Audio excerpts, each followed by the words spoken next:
এখানেই এই দেহের ভিতরেই আছে বৃন্দাবন, আছে কৃষ্ণ, এই দেহের ভিতরে আছে রাম, আবার এই দেহের ভিতরে আছে রাবণ কংস,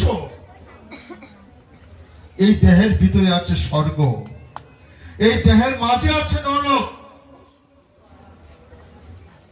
আমি যদি এই দেহটাকে হরির নামের দ্বারা বৃন্দাবনে পরিণত করতে পারি, আজকের এই ভাগবত আসর থেকে সাধুগুরুর চরণ ধুলি নিয়ে যদি আমরা বাসায় ফিরতে পারি, হরির নাম শ্রবণ করে হৃদয়ঙ্গম করে যদি বাসায় ফিরতে পারি, তাহলে আপনার আমার দেহটাই আজকে বৃন্দাবনে পরিণত হবে।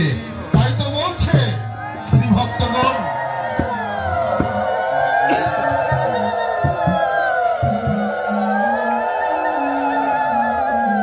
তাই তো বলছে দেহের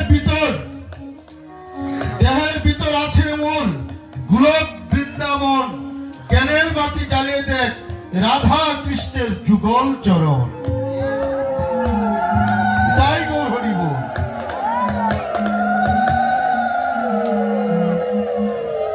তাই এই দেহের ভিতরেই আমার প্রভু বসে আছেন। দেখেন নাই ত্রেতা যুগে হনুমানকে যখন সীতা দেবী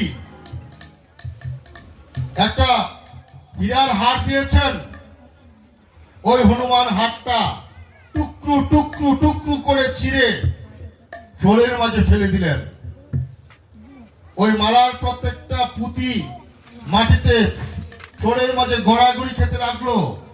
সীতামা রেগে গেলেন, আরে হনু, তুই তো বনের পশু, তুই কি বুঝবি এত দামি হীরের মালা? হ্যাঁ, তোকে দিলাম, তুই এটা ছুঁড়ে ফেলে দিলি। হনুমান বলছে, সীতামা, যেই বস্তুতে প্রভু রাম নামের গন্ধ নেই, সেই বস্তু আমি গ্রহণ করি না।